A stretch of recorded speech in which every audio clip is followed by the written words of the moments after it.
Welcome back to Major Antonio's presentation of The Story of the Indian Mutiny by Ascott R.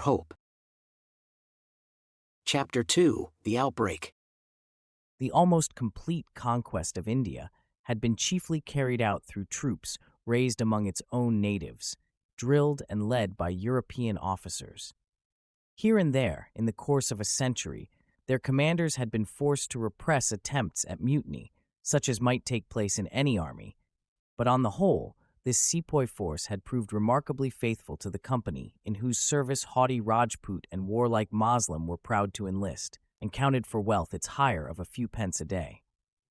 So great was the trust put in our native army, and so unexpected the outbreak of 1857, that we had then no more than about 40,000 English soldiers scattered over India, among 6 times their number of troops, who looked upon us chiefly as formidable masters. Strict officers of the old school judged that the beginning of the mischief lay in making too much of our native soldiery. They had come to understand how far England's power in India depended upon them, while they were unable to form an adequate idea of its resources at the other side of the world. Changes in organization are accused of lessening the sepoys' respect for their regimental officers, the best of whom also were commonly taken away from their military duties to fill coveted posts in the civil service.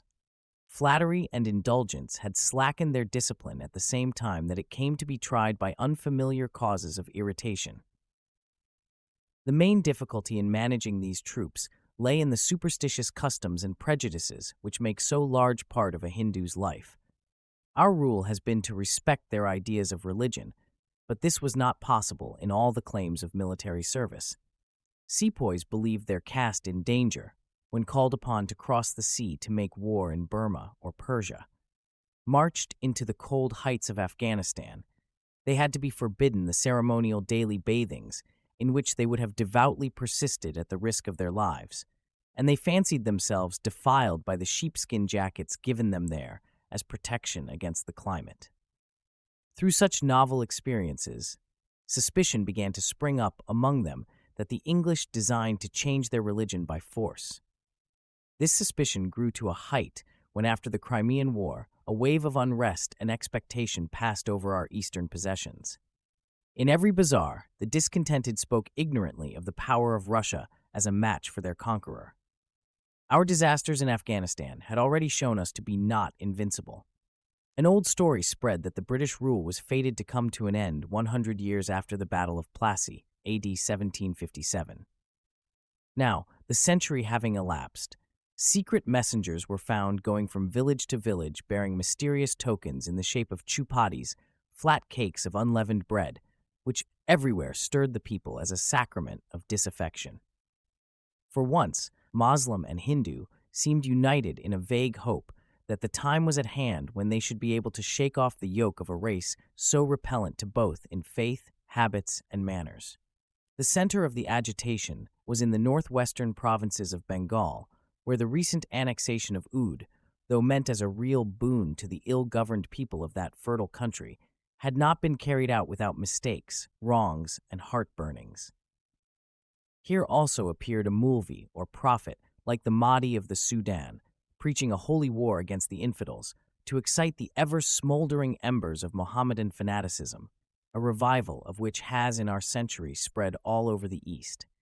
The Bengal army was mainly recruited from this region, and when the civil population were in such an unquiet state, we need not be surprised to find the sepoys ripe for disorder, many of whom, deeply in debt to native usurers, had the natural desire of new things that, before and since the days of Catiline, has so often inspired conspiracies.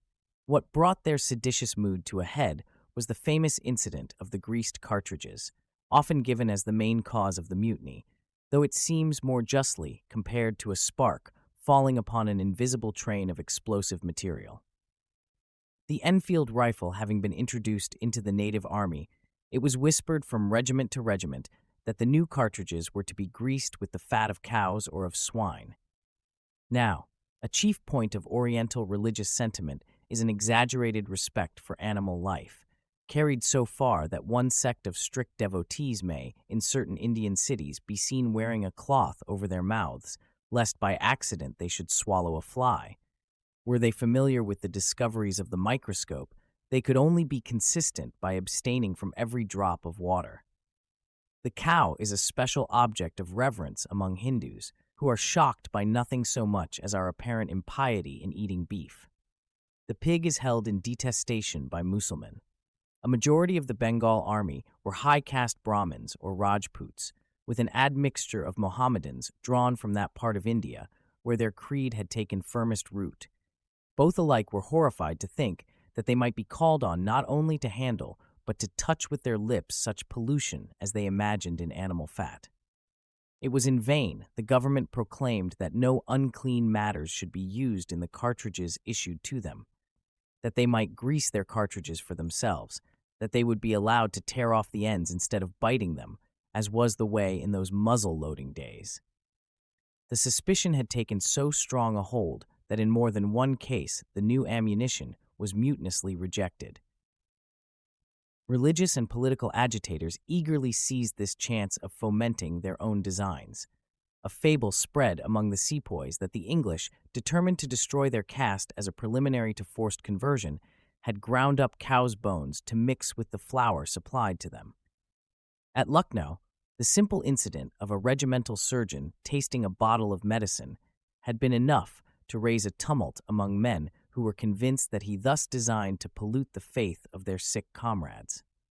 Our officers, hardly able to treat such tales seriously, were forced to pay heed to the spirit underlying them, which through the early months of 1857 displayed itself ominously in frequent incendiary fires at the various stations, the stealthy Oriental's first symptom of lawlessness. Still, few Englishmen estimated aright the gravity of the situation, and the government failed in the prompt severity judged needful only after the event. 2 mutineers were hanged, 2 insubordinate regiments had been disbanded to spread their seditious murmurs all over Bengal, but the danger was not fully realized till, like a thunderbolt, came news of the open outbreak at Meerut, 40 miles from Delhi. The scenes of the mutiny can ill be conceived without some description of an Indian station. Usually the cantonments lie 2 or 3 miles out of the native city, forming a town in themselves, the buildings widespread by the dusty maiden that serves as a parade ground. On one side will be the barracks of the European troops, the scattered bungalows of officers and civilians, each in its roomy compound, the church, the treasury, and other public places. On the other lie the lines, long rows of huts in which the sepoys live after their own fashion with their wives and families, overlooked only by their staff of native officers who bear fine titles and perform important duties, but with whom the youngest English subaltern scorns familiar comradeship. Between are a maze of bazaars, forming an always open market, and the crowded abodes of the camp followers who swarm about an Indian army. At Meerut, one of the largest military stations in India, the native line stretched for over 3 miles and stood too far apart from the European quarters. Here were stationed more than 1,000 English troops of all arms, and 3 sepoy regiments, among whom the 3rd Light Cavalry had in April shown insubordination over the new cartridges. Of 90 men, all but 5 flatly refused to touch them when ordered.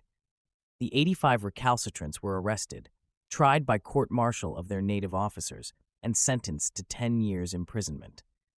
On Saturday, May 9th, at a general parade, these sowers, or sepoy troopers, were put in irons and marched off to jail.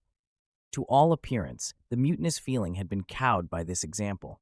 But beneath the smooth surface, where English eyes had too little skill to read the native heart, were boiling, fierce passions, soon to take shape in reckless acts. Next evening, while our people were making ready for church, a disorderly band of sowars galloped to the jail and released their comrades, along with many hundreds of other prisoners. Here was a ready-made mob of scoundrels, who at once began to plunder among the bungalows. The excitement quickly spread to the 11th and 20th Native Infantry Regiments. Several of their officers hastened among them, trying to calm the tumult. But a cry arose that the European soldiers were upon them, and this drove the men of the 20th into a panic of fury. They stormed the bells of arms, small dome-like buildings used as magazines, and got hold of their muskets. Colonel Finnis, commander of the 11th, had more success in quieting his men, but was shot down by the other regiment. A murderous uproar broke loose through the cantonments. The 11th are said to have refused to fire on their officers and to have escorted white women and children out of danger, but their good dispositions were soon swept away in the torrent of disorder. The sepoys of the 20th and 3rd Cavalry fell to shooting and hacking every defenseless European they met with. A crowd of budmashes, roughs, as we should call them, poured out of the city to share the congenial work of robbery and bloodshed in which they took the foremost part. The thatched roofs of bungalows were easily set on fire, that the inmates might be driven out to slaughter. In an hour, all was wild riot, and the sun set upon a fearful scene of blazing houses, shrieking victims, and frenzied butchers, strange horrors of that Sabbath evening, too often to be renewed within the next few weeks. The English troops, already assembled for church parade, should at once have been marched to crush this sudden rising. But the general in command showed himself incompetent.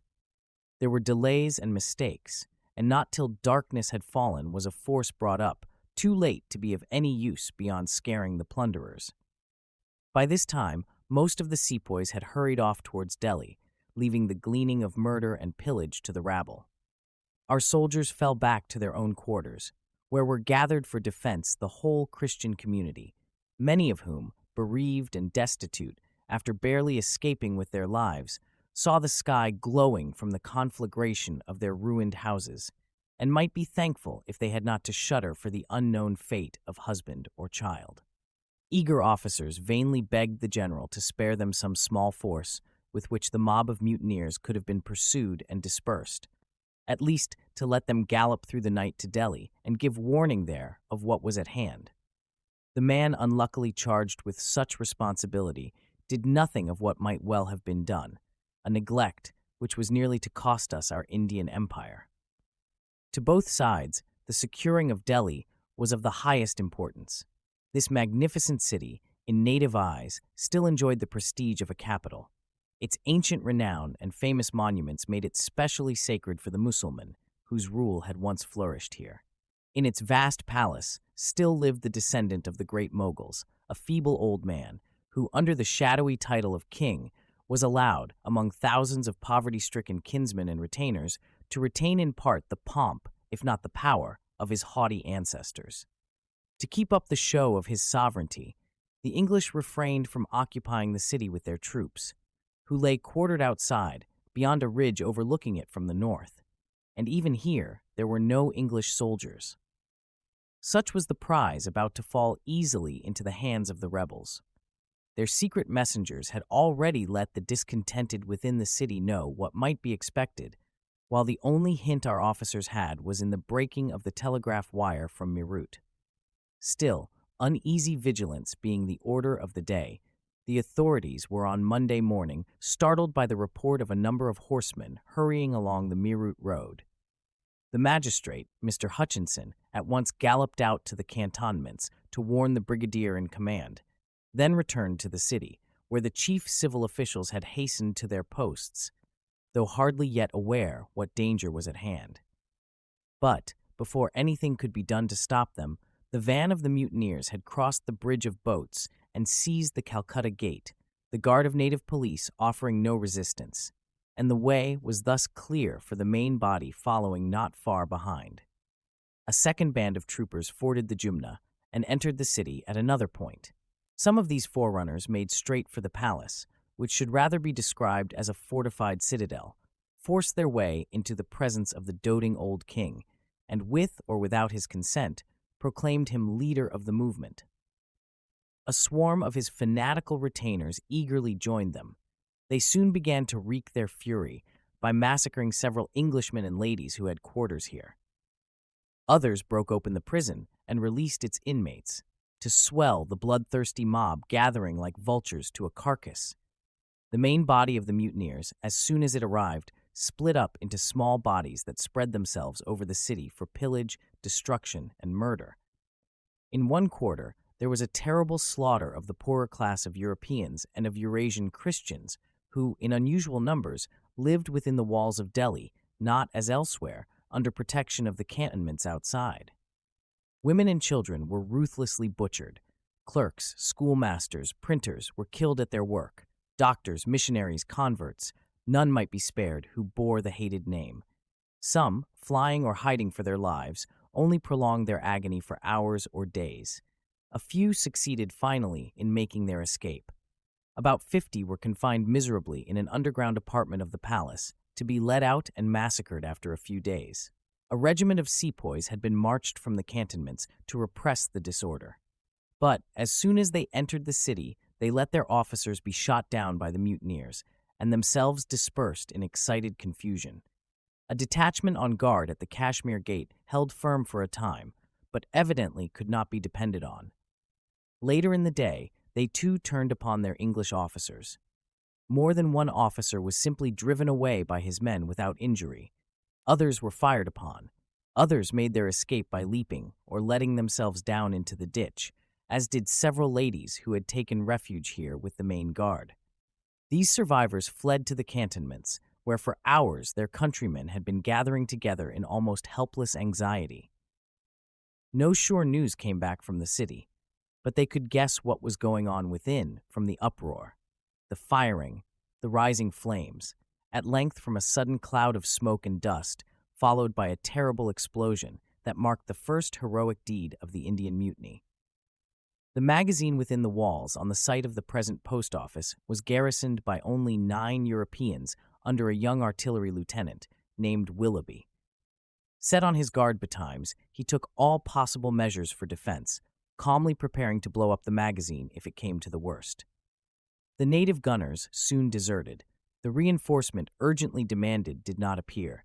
He found himself cut off in a city full of foes raging round his important charge, which presently, in the name of the King of Delhi, he was summoned to surrender.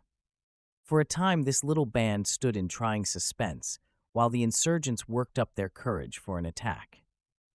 It appears that they expected the English troops to be upon them, hour by hour, and awaited the return of a messenger who could report the road from Meerut clear. Then on they came in crowds, storming at the gates, scaling the walls, to be again and again swept back by the fire of cannon in the hands of 9 desperate men. 3 hours these 9 held their post amid a rain of bullets, till Willoughby saw that he must be overwhelmed beneath numbers. One last look he took towards the Meerut road, in vain hope to see a cloud of dust marking the advance of the English troops that still lay idly there. Then he gave the word. In an instant, the building was hurled into the air, with hundreds of its assailants, and it is said that 500 people were killed in the streets by the far-reaching explosion.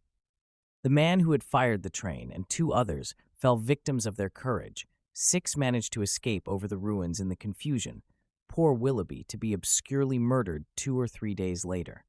The rest received the Victoria Cross, so often won, and still more often earned, in those stirring days. A son of one of these heroes is author of the well-known novel 8 Days, which, under a transparent veil of fiction, gives a minutely faithful description of what went on in and about Delhi at that terrible time. Meanwhile, at the cantonments, the officers' families and other fugitives had gathered in the Flagstaff Tower, a small circular building on the ridge, where, huddled stiflingly together, they suffered torments almost equal to those of the Black Hole of Calcutta. Their only sure guard consisted of the drummer boys, who, in sepoy regiments, are usually half-caste Christians. These, armed for the nonce, were posted close round the tower. Before it stood 2 guns served by native artillerymen to command the road from the city, and part of 2 regiments were still kept to a show of duty, but hourly their demeanor grew more threatening, till, when called upon to move forward, they at length flatly refused. 2 or 3 gentlemen, stationed on the roof of the tower, in the scorching sun, held themselves ready to fire upon the first of their more than doubtful auxiliaries who should break into open mutiny. The sepoys, for their part, under the eyes of the sahibs, remained for a time in hesitation, uncertain how to act, and some of them allowed themselves to be deprived of their bayonets, which were stored away in the tower. One messenger had ridden out towards Meerut to demand succor, but only to be shot down by the sepoys. Another, disguised as a native, made the same attempt to no purpose. Brigadier Graves, still hoping for the arrival of European troops from Meerut, would not for a time hear of retreat. But when it became evident that the handful of band boys and civilians were all he could trust to defend the tower packed with scared women and crying children, when fugitives from the city brought news that all there was lost, when the sepoys here began to fire at their officers, whose orders were hardly listened to, when it became plain that the guns would not be used against the mutineers, he saw nothing for it but flight before darkness came on. Towards sunset, the refugees of the tower went off in disorder, on foot, on horseback, in their carriages, each as he could, many of the men hampered with helpless families. The sepoys did not stop them. Some even urged their officers to save themselves, but the guard of a large powder magazine refused to allow it to be blown up, and it proved impossible to carry off the guns. Through the rapidly falling night, these poor English people scattered in search of safety, some making for Meerut, some northwards for Kurnaul, some wandering lost among the roused villages. Yesterday they had been the haughty lords of an obsequious race. Now they were to find how little love had often been beneath the fear of English power. In many cases, indeed, the country folk proved kind and helpful to bewildered fugitives. Not a few owed their lives to the devotion of attached servants, or to the prudence, if not the loyalty, of native chiefs, who still thought best to stand so far on our side. But others, the news of their calamity spreading before them, fell into the hands of cruel and insolent foes to be mocked, tortured, and murdered. Dr. Batson's adventures may be referred to as one example of many. It was he, surgeon of a sepoy regiment, who had volunteered, as above mentioned, to carry a message to Meerut in the disguise of a fakir, or religious beggar. Taking leave of his wife and daughters, he stained his face, hands, and feet to look like a native, and dressed himself in the costume which perhaps he had already used for some light-hearted masquerade. Thus arrayed, he made through the city without detection, but found the bridge of boats broken, houses burning everywhere, and country people rushing up to plunder the deserted bungalows. Turning back towards the cantonments to reach a ferry in that direction, he excited the suspicion of some sepoys who fired at him. Then he ran away to fall into the hands of villagers who stripped him stark naked. In this plight, he had nothing for it but to hurry on after the fugitives making for Kurnaul. Before he had gone a mile, 2 sowars rode up to kill him. Luckily, Dr. Batson was familiar with the Mohammedan religion as well as with their language, and while they ferociously cut at him with their swords, he threw himself on the ground in a supplicating attitude, praising the Prophet, and in his name begging for mercy, which was granted him as not seeming to be much of a Christian, or because they could not get at him without taking the trouble to dismount. Another mile he struggled on, then became surrounded by a mob who tied the Kafir's arms behind his back and were calling out for a sword to cut off his head, when some alarm scattered them, and he could once more take flight. His next encounter was with a party of Hindu smiths employed at the Delhi magazine. They stopped him with very different intentions, for they invited the naked sahib to their village and gave him food, clothes, and a bed, on which he could not sleep after the strain of such a day. For several days he remained in this village, the people taking a kindly interest in him on account of his acquaintance with their language and customs, and the fact of his being a doctor also told in his favor. But then came a rumor that all the Englishmen in India had been killed, and that the king of Delhi had proclaimed it death to conceal a Christian. On this, his native friends hid him in a mango grove, feeding him by night on bread and water. 9 days of anxious solitude he spent here, burned by the sun, scared at night by prowling jackals, but hardly thought himself better off when a new place of concealment was found in a stifling house out of which he dared not stir. It being reported that horsemen were hunting the villages for English refugees, his protectors thought well to get rid of him under charge of a real fakir, who carefully dressed and schooled him for the part. Through several villages they took their pilgrimage, and the disguised doctor passed off as a Kashmiri fakir with such success that he got his share of what alms were going, and seems to have been only once suspected through his blue eyes by a brother holy man, who, however, winked at the deception. After wandering for 25 days, he had the fortune to fall in with a party of English troops. Dr. Batson, we see, owed his escape to an intimate knowledge of the people, such as few Englishmen had to help them. His experience was that the Mohammedans were much more fierce against us than the mild Hindu. But both religions had their proportion of covetous and cruel spirits, who at such a time would be sure to come to the front. Like wolves scenting prey, gangs of robbers sprang up along the roads upon which the unfortunate travelers were struggling on, often under painful difficulties, and many fell victims whose fate was never rightly known. Others, wounded or exhausted, lay down to die by the way. Those who contrived to reach a haven of safety had almost all moving tales to tell of adventure, of suffering, of perilous escape. Tales such as, in the course of the next months, would be too common all over northern India, and would not lose in the telling.